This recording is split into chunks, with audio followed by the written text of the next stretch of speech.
سلامونه او نیکې هیلې درنو انجینر صاحبانو هیله مند یم چې ټول بر او جوړ یاست او د ژوند چارې مو په خوښۍ او خوشحالۍ سره مخ ته ځي او هیله مند یم چې تر دې دمه پورې زموږ دغه درسونه ستاسو د ګټې باندې تمام شوي وي او تاسو ترې په ښه ډول سره مستفید شوي اوسئ.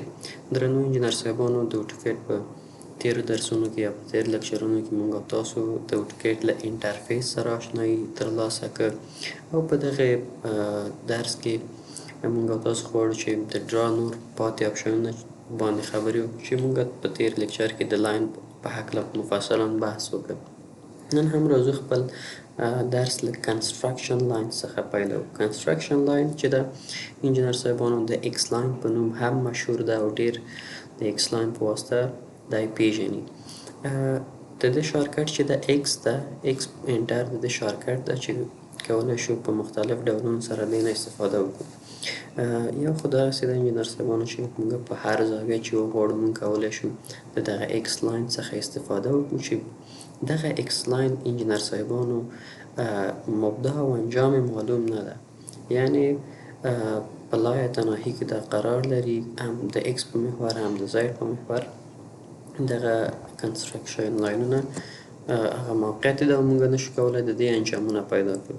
بنان که موږ نشو کولی چې دا د وینډو سلیکشن په واسطه دا انتخاب کړو. که چیرې دلته تاسو وګورئ هر څومره چې موږ کوښښ وکړو موږ نشو کولی دا انتخاب کړو.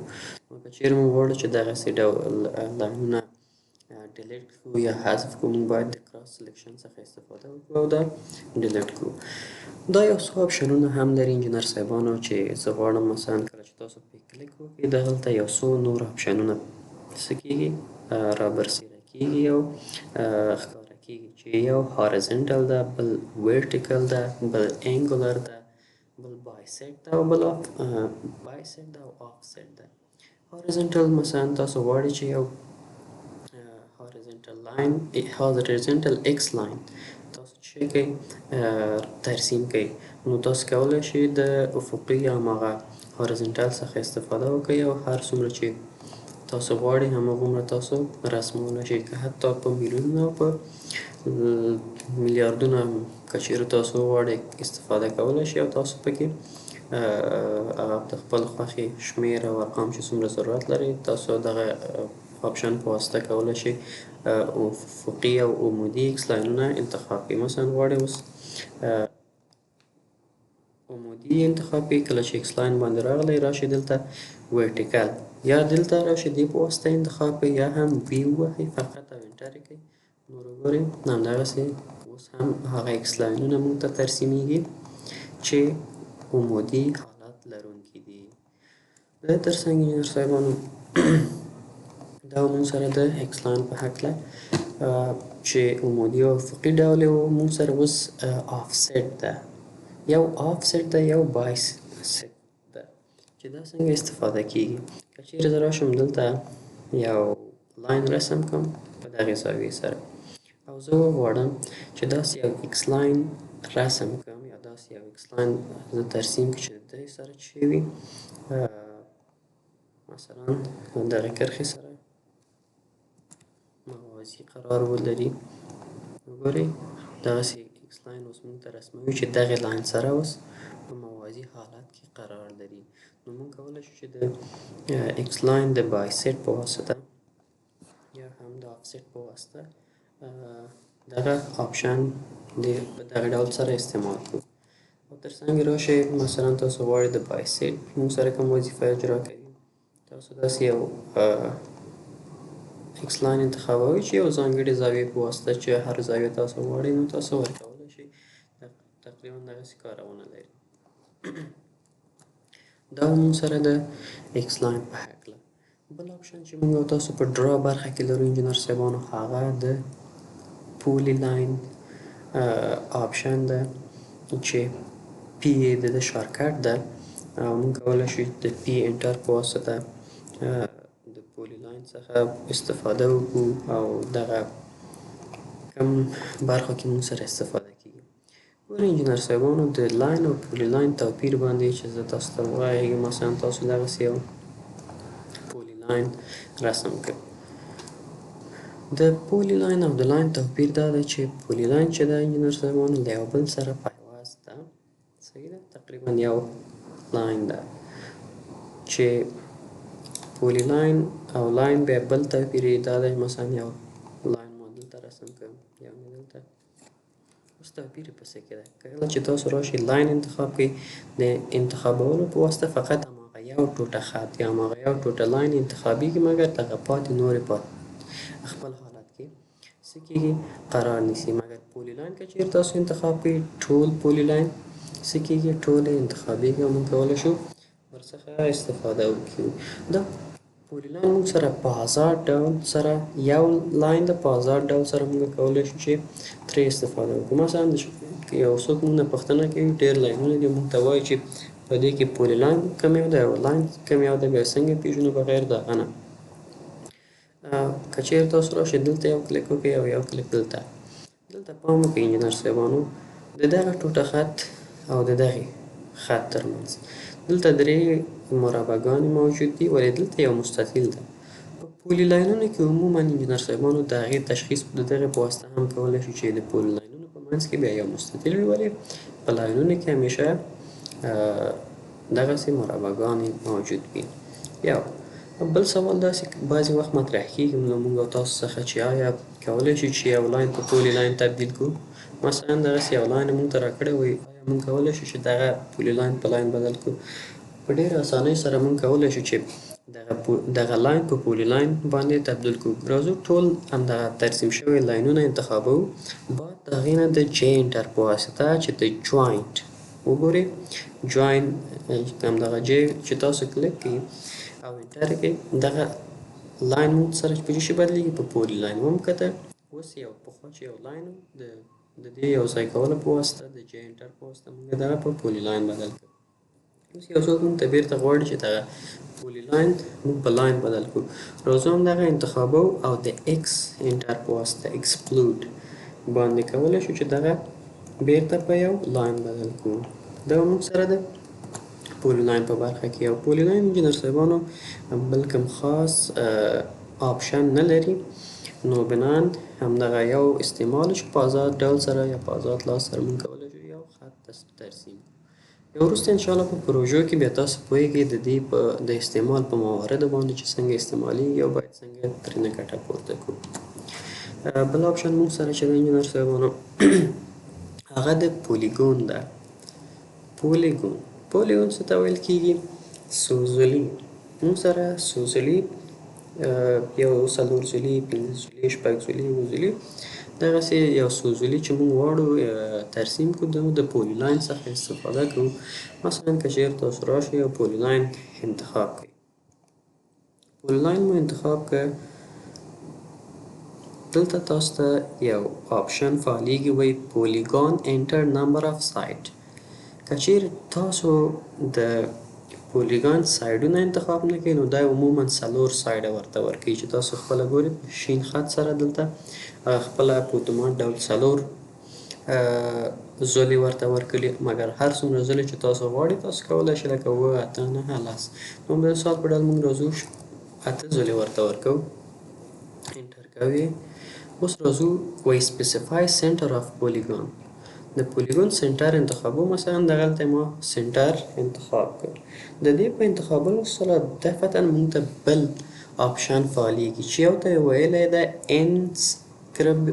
encircle circumscribed about the circle. یعنې څه؟ که چېرې تاسو دغه encircle او circumscribed about the circle دا انتخاب کړئ. یعنې څه؟ موږ ته یو ډول پولیګونونه لرو یا سوزلي لري چې محاطي وي، یو ډول لرو چې هغه محیطي وي، یعنې د یو دایرې په واسطه چاپېر شوي وي. مثلا راځو زه تاسو ته په یو مثال کې درکړم، دا اوس موږ سره کوم ده؟ دا محیطي ده، صحیح ده؟ دا هغه سوزلي ده چې محیطي ده. اوس راځو یو دانه محاطي انتخابوو. مثلا ما همدغه انتخاب کړ، اجازه راکړئ چې زه د دې شعاع واخلمه، یو دانه سوزلي رسموم، مثلا اته ځلي، همدغه اته ځلي راځو سنټر انتخابوو او بالاخره د دې شعاع انتخابوو مثلا 100. انټر کوو. دغسې یو سوزلي ما رسم کړو چې شعاع 100 ده، ولې دا محیطي ده. اوس راځو یو سوزلي انتخابوو چې 8 زولې لري او مرکز یې هم همدغه ورته نیسو. اجازه راکړئ چې زه دلته دا سنټر پوینټ پیدا کړم. مثلا تاسو راځئ اوس باندنی انتخابوئ. اوس دا هغه پولیګان ده، دې ته هم شعاع 100 ورکوم.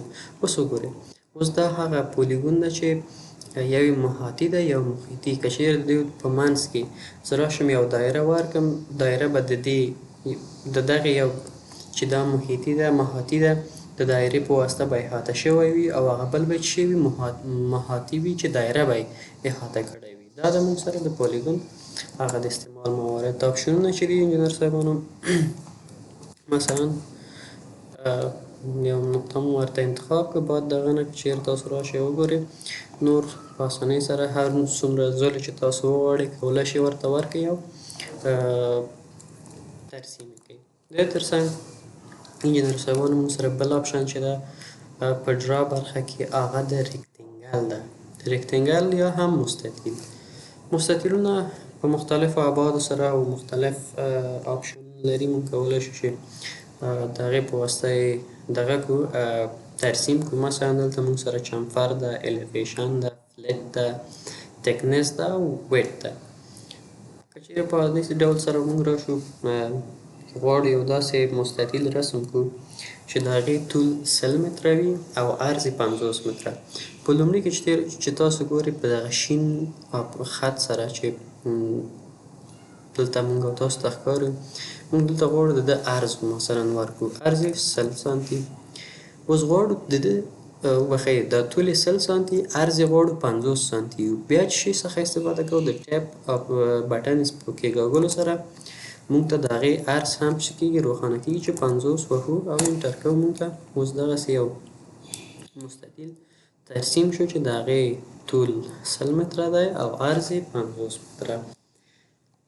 راځو د ریکتینګل یا هم د مستطیل نور اپشنونه چې یو چمفر ده. اوس غواړو چې داسې یو مستطیل رسم کړو چې د هغې څنډې څه وي کټ شوي وي.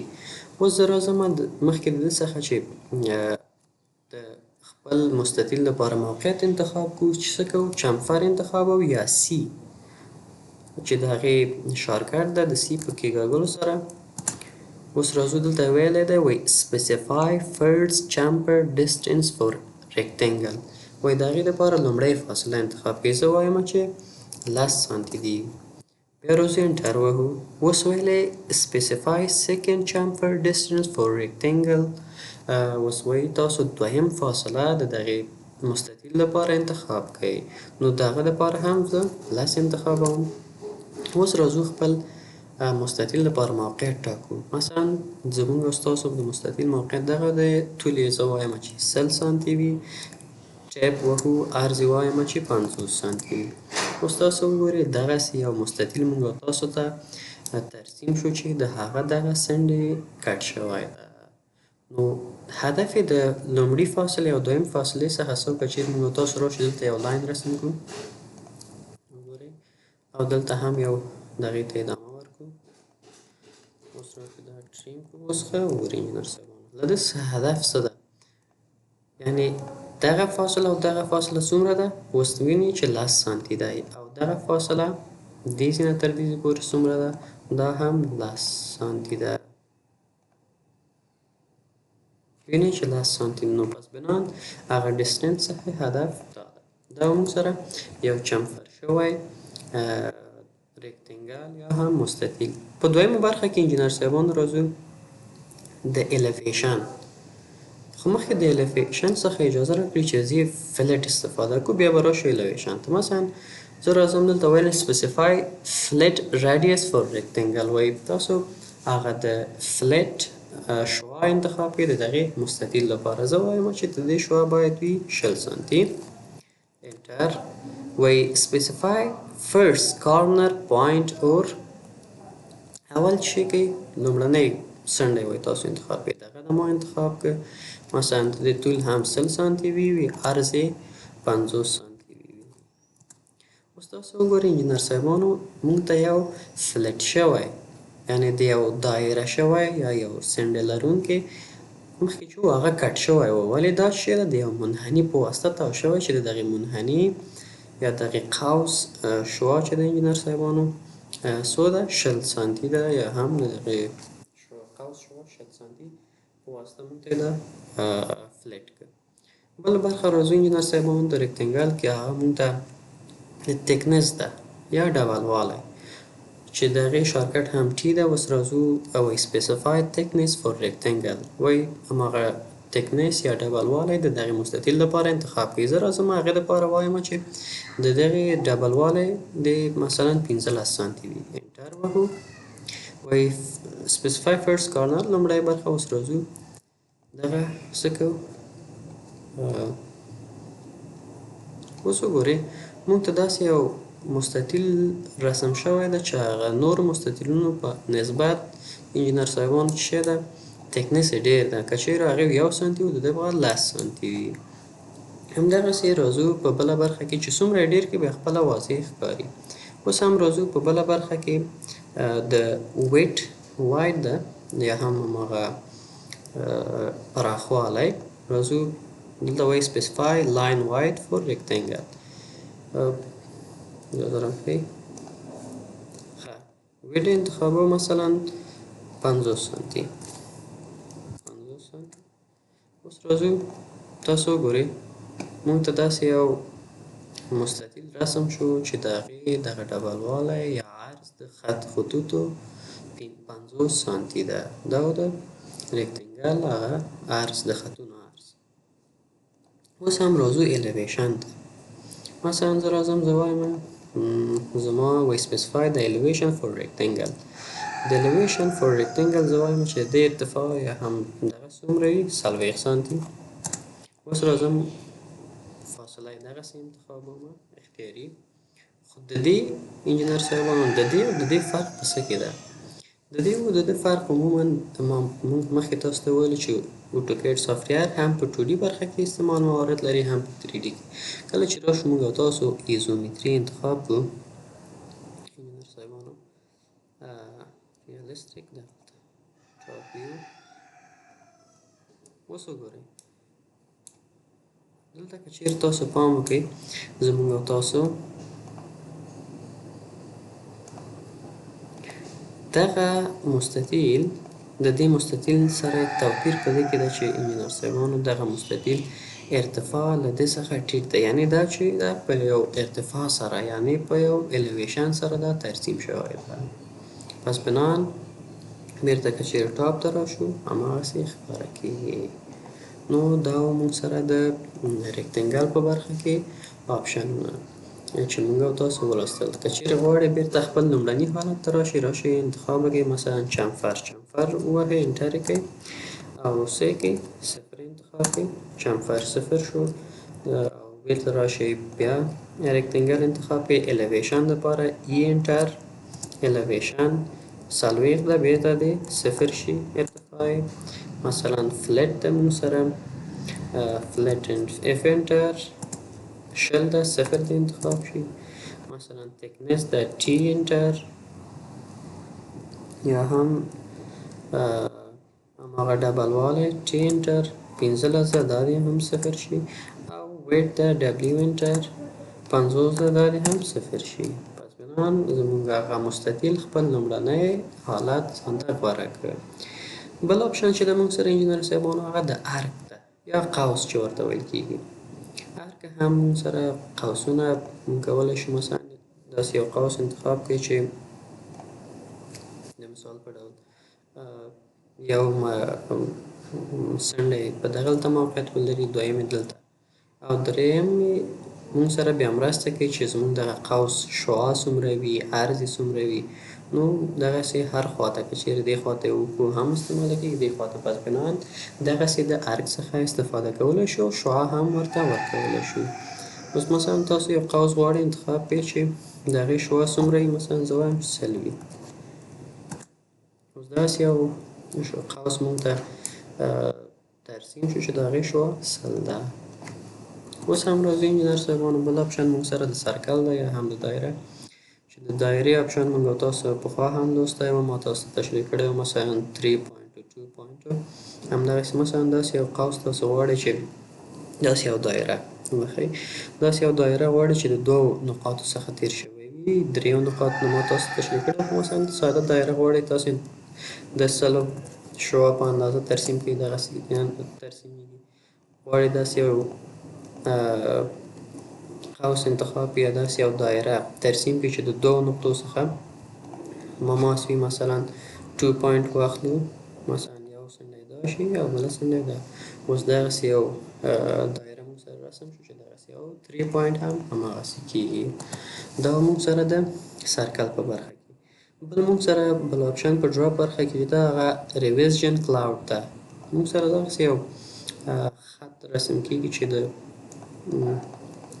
وریځو شکل لري د وریځو په واسطه یا وریځو غوندې غواړو یو خط ترسیم کړو موږ کولی شو له دې څخه استفاده کړو نور اپشنونه هم لري مثلا ارک لین ده یعنې همدغه کوم قوسونه چې پکې رامنځته کېږي د دوی اوږدوالی څومره وي مثلا زه غواړم اجازه راکړئ مثلا زه غواړم ارک لین د دې څومره وي ارک لین د 10 وي